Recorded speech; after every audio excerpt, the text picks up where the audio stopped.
Hi, welcome to another episode of the Mom's Diary Show, the Freshmum edition. I hope you're all doing fine and keeping safe in these corona times. Myself, I'm doing fine. My name is Caroline Kirigoti and I'm going to be your host. Today's guest is a very gorgeous lady. You've probably seen her on your YouTube, your Facebook, your Instagram. So make sure to stay tuned. You don't get to miss out on our episode. And if you haven't subscribed, make sure you do so below. Enjoy. So you look so gorgeous today. Introduce yourself. Thank you. Thanks for having me. My name is Sylvia Monayo. I'm a mother. I am also an entrepreneur and a student of life. So for being a mom, what's been your highest high and your lowest low? Wow. Okay. I'm not like a professional mom because it's my first baby. I feel like when you get to your second, third baby, you You're probably able to pinpoint, know yeah. more and you're probably used to it. It's the same thing you did with your first one. So my highest, my lowest Lowest low. low, Mtoto saa zingine anaweza kuchosha. Reality check. By the way, it's not at its smooth at in a bed of roses. Oh my god. Sometimes you're up at 10 p.m. because your child is not sleeping. Na tomorrow you need to wake up early to go and hustle. Mtoto wako And hataki you're kulala. tired, I mean. You're tired because you're from Jobo the whole day. Mtoto halali ndo huyo ameanza sijui anataka kucheza at midnight. I know, man. I know. Where it's challenging, It can get really exhausting. Ama analia too for no good reason. Like you've done everything you need to do. Yes. Sometimes you just like, and then for me, I'm a solo. Like I don't have a partner. I cannot say ati babe, shika mtoto. Unapea mtu, it's just you and your baby. It's just me, my baby, and my nanny. And sometimes I feel like my nanny has been with the baby the whole day. Says ati anza kumpatia ati usiku na mwambia ati I know na bado mtaka amke asubuhi. I know. Usiku is my turn. So it's me and handling the baby. So whatever gosh. I have to do, I have to do it and I have to just do my best. Yeah. And the highest high? The highest high, I appreciate every milestone my baby achieves. Like nikiona anatry kufanya kitu na furahi tu like, oh my god, hebu fanya tena. Taking your phone and everything. Camera. I know. Alafu afanye tena. Sasa unaanza fanya tena. I know. But It's always like just I love kuona tu something new. Unajua bado ni mdogo, hatujaanza kutembea bado. So akianza kutembea I'm sure nitafurahi. Unajua hizo vitu ndogo. And when the baby sits upright you're thinking, yes, akisema ati mama, you're thinking, oh my god. But it makes you forget all those tough bado times. niko kwa hiyo face ya excitement. Bado honeymoon stage. Bado hajaongea, so nitafurahi like and everything is just, I know you don't miss out on anything. Like when I come back home nauliza amefanya nini? Anatembea. Anafanya hivi. Oh my god. Amefanya hivi. So if my house girl tells me something new, I'm like, hey, ebu nionyeshe. I know, now you want to be like, Baba, just come mama, come and you do this again. Yeah. So I'm happy. I'm still happy. That's so precious. I can't wait for all those milestones. I know. So tell me, how do you deal with separation anxiety each time you have to leave your baby at home? I feel like now that my son is 14 months, it's become better. In the beginning, I started working when my son was around 5 months hapo ndo nilianza kutoka nje kwenda job. At that point, I had to even install a nanny cam. Oh my god. Yeah, I had to install a nanny cam and watch him the whole day. I know, full time, like every 5 minutes. Mind you, I used to come home at midday because I'm an entrepreneur. I can come home anytime. But hiyo mchana yote nilikuwa tu na watch tu nanny cam, naona tu mtu anafanya kitu nasema tu huyu naenda kumwambia alifanya hivi na hivi na hivi na hivi. But nowadays it's gotten better. Of course, when I don't have the same nanny I had when my son was younger. Yeah. So whenever I get a new nanny, I get that anxiety like nakwanga tu like. Oh, so bad. Hata si ati separate. Hiyo tu like, oh my god, huyu mtu anafanya nini na mtoto wangu na watch tu. But squeezing, if I don't feel your vibe from the day I employ you, unajua kuna tu hiyo vibe yenye mtu anafeel. I know, with someone as long if I don't feel you, I would not employ you. Uzimwacha mtoto mtu kama exactly. If I don't feel positive about you, kuna tu hiyo hata hiyo motherly instinct zitakwambia tu umsee hata kwa poa na mtoi wangu. Yeah, so I've learned to trust. The first few days I watch the nanny cam. Squeeze is watching sana. Now watching it really, maybe I've missed my son. I can watch him through. I'm not watching it because I'm spying on her. I'm watching it because maybe I miss my baby. Anafanya nini? Is he crawling? Is he eating? Oh my god. Yeah, I just watch it because of that, but not so often. Nowadays it's become a bit better. Okay. Then let me ask you your pregnancy news. Was it welcome news? Like, was it expected news? Or how did you receive your pregnancy news? Like, what's the juice? Umenirudisha mbali. Woo. Well, do I even remember?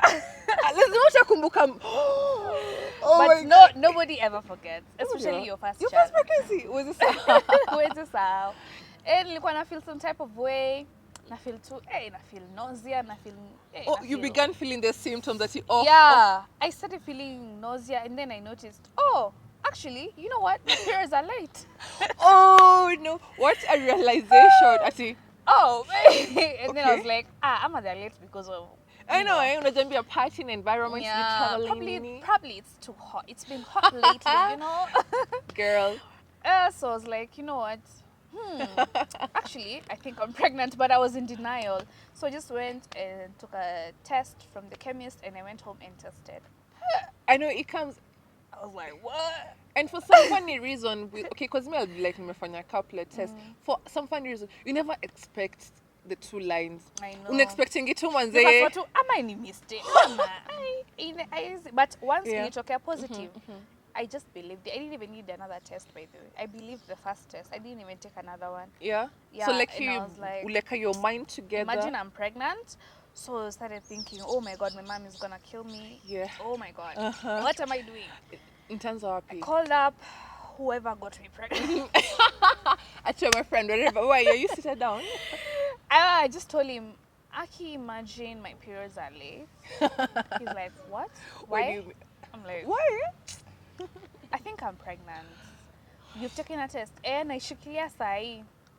You're pregnant. Okay, sawa. Now I started thinking of how I'm going to break it down to my friends and family. But it took some time. Like, I even stopped going to Jobo and nilijifungia tu kwa nyumba nikifikiria vile nitafanya. Vile nitaambia watu. I know, man, but at least like you just came around, no car. I came around and I just told my friends, you never thought I'm pregnant. You better congratulate me. Oh my God. Then I was thinking, my mom would be the last one, because bro. Actually, there's the mom. So I told my mom, I'm pregnant. On phone, I'm in person. In person, I had to go to her place. Ile tu na muongelesha like small talk. Then tulikuwa tunatembea tu tunapanda stairs. Mom, by the way, niko na ball. Ati? Wewe wacha. Just like that. Ati nani amekuweka mimba? I know. Mothers don't have chills. She was like, I need to meet him.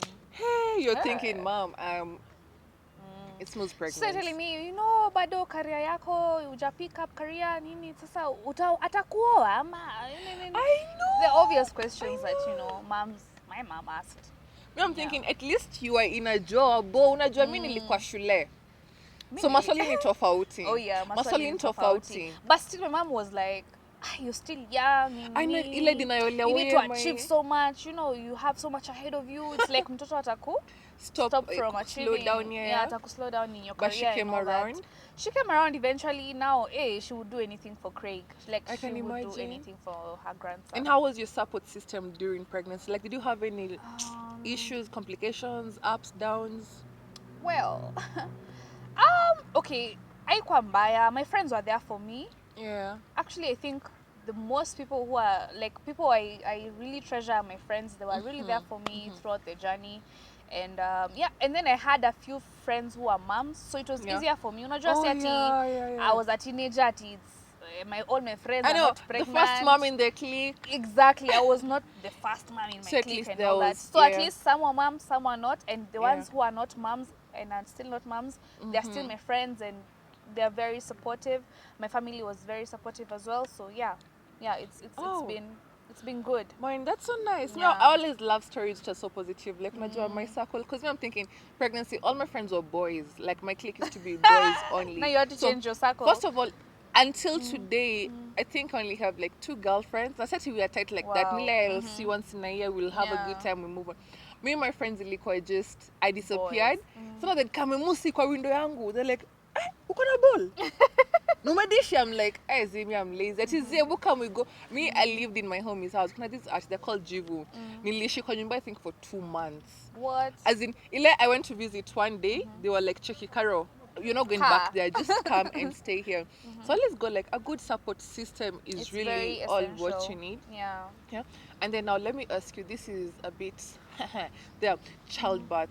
How did that affect you? Like how did that affect you? Like really take away from you? Am I really could build more? Well, I think I am.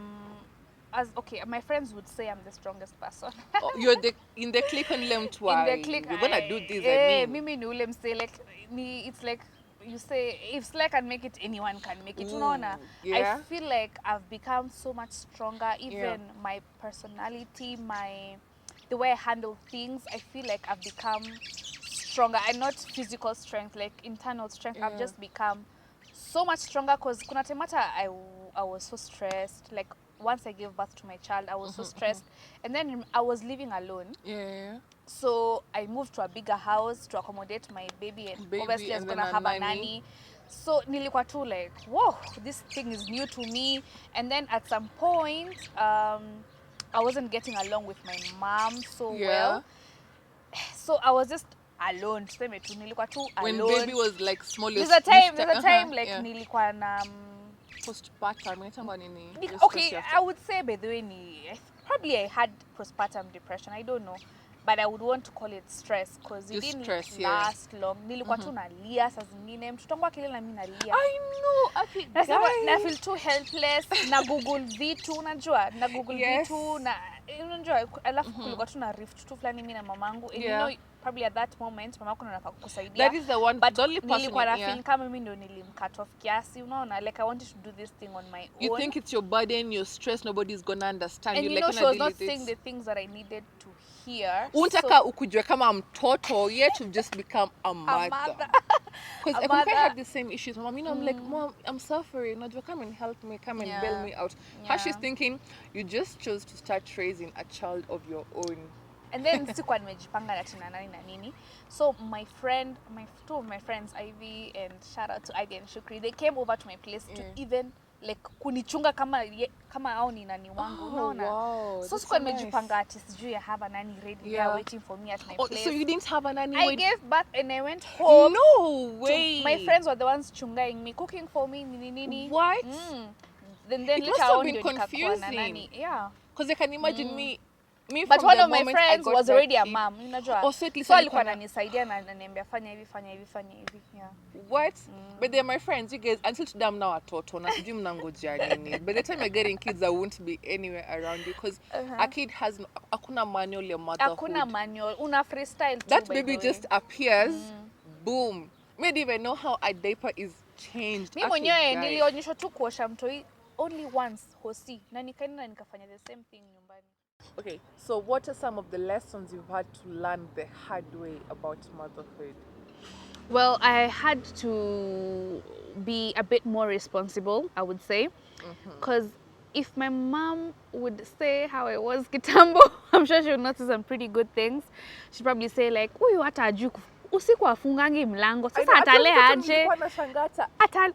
Sasa hizi ni mama hata nilishtuka amekuwa aje ni hivyo. Like I was not the responsible type of person, like, because I know I know like in the household when I used to live with my folks, you know, my siblings are there to do this, do that. Sometimes I'd leave dishes anywhere and stuff like that. You know, so my mom will be the person to say, "Wewe sasa naye atakuoa, utaolewa na nani? Hata mkikuwa na watoto mtabehave aje." How many siblings do you have? We are 4. I'm the second born, the first girl. And so all responsibilities were on me. Like if my bros leave the dishes, ni mimi, fine. There was that sense of responsibility, but now it's become obviously more. And I'm more responsible.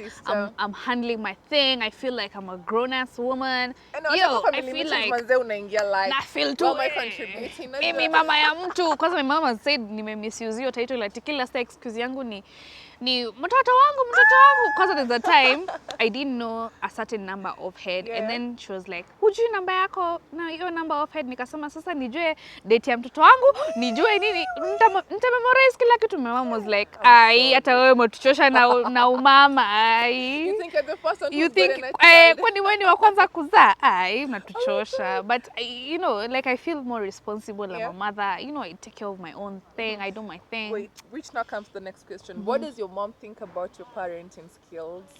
Well, we have not, she's not being there so much at your own On when a, inafanya your hivi, inafanya hivi, day-to-day. inafanya hivi. But obviously like when we hang out, me, my son and my mom, Yeah. kuna tu venye mamangu ataanza kusema usifanye hivi, Vitu ndogo ndogo. fanya hivi sasa, hebu toa mtoto sijui nini, fanya nini, kwani mtoto sijui nini, mtoto. But yeah, kuna tu hiyo, it's just, I understand it's a mom being a mom, and then obviously she feels like I'm young. She still feels like I'm young. You're her baby. Ni venye tu accept situation.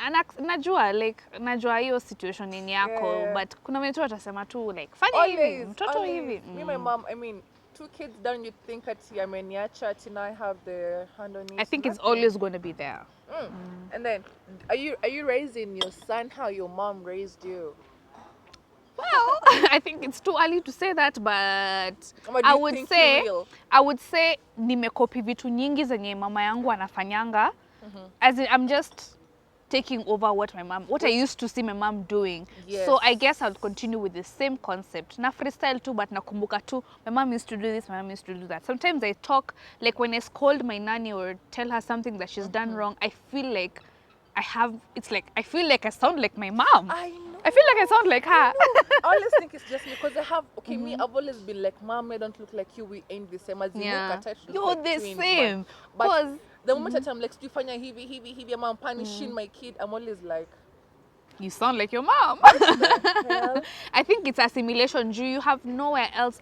Kama yeye ndo alikulea, mwenye alikulea, uta take over hizo characteristics zako nazo and implement them. How to run a household. Yeah, exactly. Okay. And then as a mom, what are some of the biggest worries you go through? Like, because you're gonna have your kid is fine, the household is fine, but kuna small things ukusumbua tu kichwa full time when you leave your kid.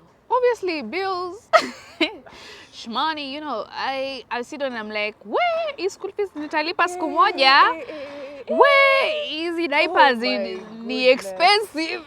By the way, you diapers are costly. The one thing they never tell you as a mom is diapers and formula is expensive. Manze, if you ain't ready, bro, it's challenging. But we just push on. And you just find a way to, because I'm thinking babies are expensive. I don't even know why people give birth.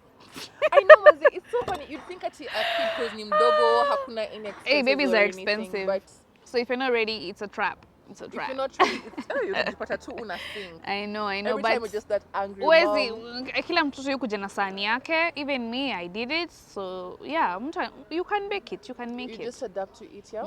Adapt to. As long as you're an adult, you after to hustle, do anything. Do anything to, balance it out. Okay, and then as a mom, Sylvia, what are some of the biggest changes that have happened to your lifestyle before you became a mom and currently as a mom? Well, some people will tell you that I was life of the party. Yeah, so mamangu I think alikuwa amechoka na mimi kumwambia nitakuja late leo, silali nyumbani leo. Oh my God. Yeah. So obviously that has changed. The party misses you, kuna person who's missing. Mimi nilikuwa mse wa plot, like I'd be like, girl, come. Kuna mzinga kuja kuja kuna form pale. Yeah, I used to be that kind of girl, but obviously that has changed. And yeah, I feel like, as I said, umama, but in a good way. In a sassy way. So in a gorgeous. sassy way. Yeah. I'm no longer Rashe. Oh girl. Kuna tu vitu siwezi fanya kama mama ya mtu ati sijui niende huko sijui nitwak sijui nifanye. I know, man. So let me ask, what has been some of the challenging decisions you've had to make as a mother? Well, I guess every decision I make is challenging to me because, as I said, I'm a first-time mom, so every decision is very important, and I have to think about it, whatever it is, however small it is, even as a small thing as what brand should I use on my child, Yes. Every decision you have to make, lazima tu ikuwe important, and lazima nifikirie, ni-internalize, niseme, okay, I think this is the best thing for my child, I think this is the best thing, this is not looking so good, let me do this. Yeah. So bado decisions naendelea ku make as my child grows. As saizi there's no such a nice place. Saizi niko ni kama honeymoon phase hivi. Yeah. How do you deal with the pregnant nanny in your household? Well, kuna mtu alizaa kwa nyumba yangu just the other day. What? Yeah, I had a nanny who was pregnant. I couldn't fire her because I was like, even me when I was pregnant, there were Yes. issues at work, and I Yeah. felt like it would have been an unfair dismissal, so I kept her. Corona ikafika, lockdown ikafika, dem akaniambia mimi niko due sijui July sijui when. Nikamwambia but June unaenda. Akasema sawa. June akaniambia auntie naenda hosi. Nikasema sawa. Kwa nini naumwa na tumbo? Nikasema sawa, wewe enda uangaliwe, utaniambia nini mbaya. Kaenda hosi akanikola akaniambia wamesema ninazaa. The next minute nimeshazaa. Alikuwa mkosto, nimeshazaa. So I had to take her to my mom's place, arrest, and then I get a new nanny. So we exchanged nannies actually with my mom because my mom didn't need a nanny that much. So we exchanged nannies. But you kept her for long before she was got a good nanny, hiyo ndio ubaya. Like alikuwa a good nanny mpaka I think nilimweka tu juu pia alikuwa mpoa. I know the niceness. Unajua, but now I will never do that again. I'll never repeat that. I'm thinking me as a mom, nimekuwa in a similar situation, but I could figure that for. I had this chile, she's so young, she's so young. You can tell her kona shida kwao, because I think she was asking for salary 3K when she came. I was like, no, I'm gonna pay you 10K, you know. So this chick, I didn't know she was pregnant, like after 3 weeks or something. I have never battled with my conscience and my heart, because I'm like, she's for good, alafu namhurumia. But they need need that the money. one thing I always told myself. A nanny is somebody who should be able to help you manually. Exactly. Manual labor. Sasa unajua pia unampunguzia mzigo, kazi pia ni kwako. Mimi, I was just like, my dear, as in, mimi na mshanga, I was just like, hey, sweetie, nini, atuchukua full salary. I bought her things, basins, bags, diapers, clothes. I was just like, kwanza mimi, I never send my nannies away. It's always my cab guy. Never Iza Kariki must always have to take these women away from here. Because I could bring Monday, Wednesday, could you stage? It's always like, you just go, ukipota angalau, I put you in a bus. At least umemsaidia, umempea nguo, umemfanyia nini. Yeah, but for moms, tell us what you think. Tell us what you think. Keeping a nanny who's pregnant and Any tricky, manze. Tricky. Yeah, tell us what you think in the comments below. Then let me ask you, what are some of the things you wish you knew before motherhood? Oh well, I wish I knew it was this stressful, because sis, hey, it's a struggle. It's a struggle. It's not that at a bed of roses. Mimi nilijua tu nitazaa, ninyonyeshe, nile, I thought it was gonna be dress up baby in all the clothes and shoes. Ati you match clothes, do you do what? Hizo vitu fancy tunaanga tu kwa movie. Kwa ground vitu ni different. For a girl. And me, I wanted a girl so bad, mpaka gender reveal nilikuwa like blue eyes, bro. But imagine. At least the good thing is, no, you and your son are gonna be really tight. I would not have it any other way. I know, man. It's so precious raising a boy. Yeah. Okay, do you think it will be different if you had to raise a girl? A girl with my attitude and then akwa na attitude yangu, bro. Imagine. That's another challenge. But yeah, obviously one day nataka dem. Nikipata dem, by the way, nafunga chapter, because I have a son, I have a girl. I think nimefunga chapter. The next thing will be, you guys, I think kuna number 3 going on or something. What advice would you give to a 19-year-old who just discovered she's pregnant? 19? Yes, 19. Wey, unanieka kwa sport aje, but 19, first of all, na una have sex. Raw sex, joy story. Ay bana, kwa serious. So by the time you decide ati you're having sex with someone and raw sex to add on top of that, kuwa ready kukua tu mzazi, bro. And sis. In black and white. Hakuna any other way naweza sema. So kaa uko ready, imagine there are so many things you can do out there. Condoms, protection, contraceptive, P2s, but okay, before you get kwa P2, bro, kuna condoms, kuna nini, like just be safe, bana. By the time you decide to have sex, just know that those are adult things. So prepare to do adult things like raising a baby, a whole human. Ni hayo tu kwa sasa. Ni hayo tu kwa sasa. Have you had any super scary moment being a mom with a small child or anything? Well, and then especially the fact that as I mentioned, I'm a single mom, I live alone. Saa zingine nasikianga tu ni kama something will happen to us because sina ati someone who is our I know protection. someone like, you know, that's coming. Like unajua the male presence in the house unasikia tu like someone should be here to protect us or something. Ama if something happened to me and Craig, like kuna tu hizo moments na feel like oh my god, mimi ndio baba na mama hapa kwa nyumba. I know times when What? you actually like unasikia mlango kwa sauti ya like jiji Nasikia tu usiku niko like ha nani huyo na sina ati my night and shining mama. So kuna hizo moments that feel too like if I ever went somewhere like who's gonna do this for us nene tatufanyia hivi na vile but nilizoea I just guess. find yourself stepping in those shoes and walking and just there. you know Walk shining in it. Has your baby, despite them being so small, adapted any of your character traits? Well, I guess mtoto wangu ako but then miumuona like I see myself in him. Like namwonanga tu akiwa yeye ni wale watu wa kuangalia mtu kwanza, then when you ukimzoea ndio anaanza ku open up like exactly, to you. he's kind of like skeptical And I'm also those guys like people would meet me for the Don't first listen time and think that this girl has attitude, she doesn't talk to people, but once you get used to me you'll just know that I'm cool, I'm easy. You have to protect your energy at the Yeah, end of the day. exactly. Craig is like that. Like if you look at him or hold him for the first time, he'll be like, "Who are you?" I know. Oh my god. Until he warms up to you, you know. And then at some point, and he reciprocates energy. If you have bad energy, he will reciprocate, just like me. So. And then let's say you were to add another baby right now. Hey. Come slowly. Will that change anything about the current day-to-day lifestyle you're living? Woo!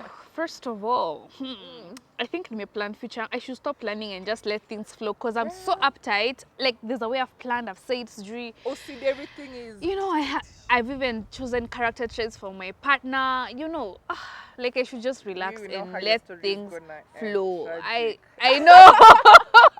I know I should stop being uptight and just have an open mind because I think as single moms we give ourselves pressure at during lazima iko hivi. Because you don't things are not perfect. Again, it's double the effort. Exactly.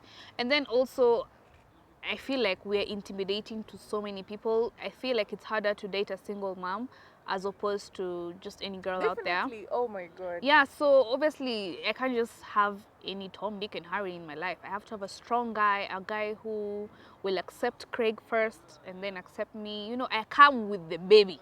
Oh my god, tell me about I come with the baby. So at a dating life, we should have talked about dating life. It's hard out there as a single mom. Because let me ask, you can even go back to it. Once you have a baby, right now your baby is 14 months, and then you have this guy who comes and blows your money in away. Huyo mtu mtaanza utenge into the relationship ama how you gonna go about it? Imagine okay, kuna venye sasa ndio nasema I have to stop being uptight. I'll just let things flow. If we click and if you like my baby, like kuna venye pia lazima click na Craig. Exactly. If my kid and you don't rhyme, but then again, I can't just introduce you to my son the first days just to know whether you click or not.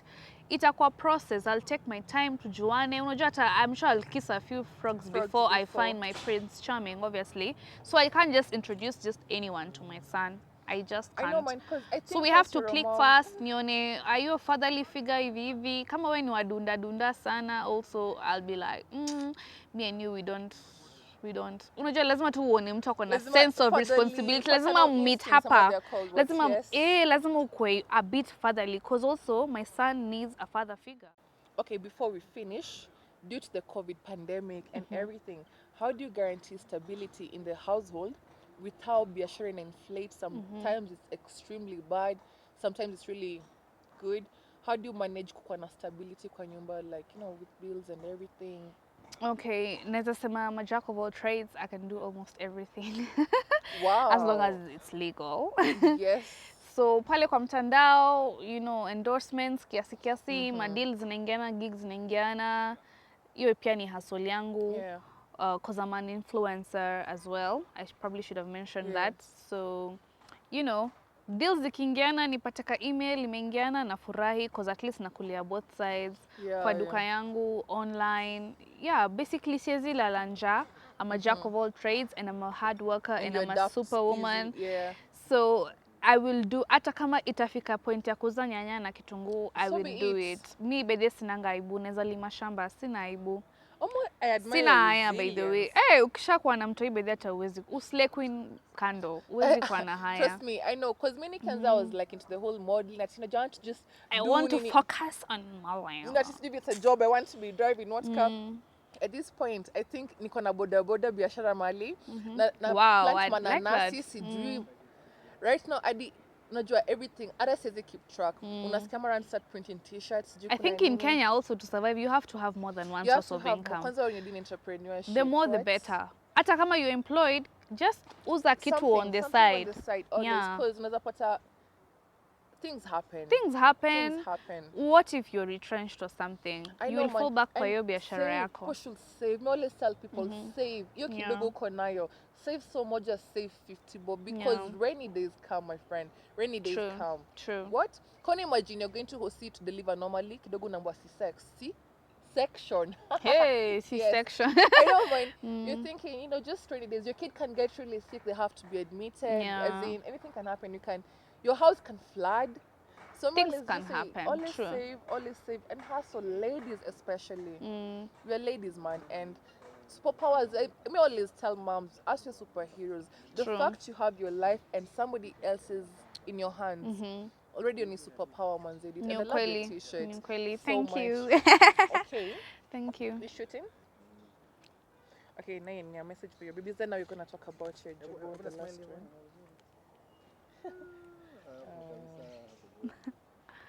Okay. I'm pressed. I feel you. Kwanza nimefanikiwa press nikijambia Kwanza unajua umekunywa makofi nyingi. Astaki. We think kutembea pia ni rahisi. Those dresses. Wewe hujaanza kutembea kama duck. Nini, you know, after this I'm going to bed rest the whole night then tomorrow. By next week I won't be able to quite move as easily. And I'm only 5 months. Only. Five hata sikuwa inaonekana sana. I know, me, I'm thinking 5 months, I'm looking 8 months. Anyway,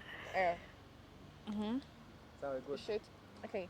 So, what is the message you have for your child in case one day they watch this in the future or something? Wow. Okay, so Craig Enzo, my dearest son, nakupenda sana. Just know that your mom is a superwoman. She has raised you well. Yes, I will raise you well to be a fine gentleman, to respect women, to love everybody, to be kind, to be gentle, and more so to be a hardworking young man. So Craig, nakupenda sana sana sana, and yeah, reach for the stars. Oh, so you mentioned earlier you're an entrepreneur. We're interested. Tell us, what do you do? So I run a clothes store. Ni clothes store, ni clothing store. It's both online and I have a physical shop. Market stalls, first floor shop A7, and also you can follow me on Instagram at apparelhive_. Yes, I have exciting clothes, fashionable clothes for all the ladies out there, from plus size to whatever size you may think of. Yes. So ladies, we have a plug for fashion and everything. Make sure to check out her page and you grab yourself some nice, beautiful things. Oh, you've mentioned your handle, yeah? And you're an influencer because when I first knew you, I saw you in some video trails or something. Yes, and y'all better follow me on Instagram at Sylvia Munayo. Great. Yes. So we enjoyed having a sit down with Sylvia today. She's such an inspiring lady. Thank you, girl. She's a super mom. I wish you could see her t-shirt. It's Woo! saying, I'm a mom. What's your superpower? What's your superpower? Girl, I hope all of you have gotten something, because I don't think you can get it more clearer from a person who's been a mom herself. And again, before we say goodbye, Sylvia, I have a hamper for you. Woo! Thank you so much for coming. Oh, thank you. This is some goody. Thank you. The packaging looks nice. Memusi Lifestyle. So guys, Memusi Lifestyle is doing a giveaway. All you have to do is share this video on your Instagram stories and then tag her at Memusi Lifestyle. Once you've done that, comment down below and she'll pick a random winner in her next episode. So the package will be a pack of diapers, right? Yeah. A pack of diapers and a care package for moms out there. So moms out there, share this video on your Instagram stories and then tag her at Memusi Lifestyle on Instagram. So that's it for today, guys. We had such a fun time today on set. I hope you enjoyed our show, and make sure to subscribe to our channel not to miss out on our next episodes, and follow our Instagram page at Memusi Lifestyle. We love you guys so much. Till next time, see you.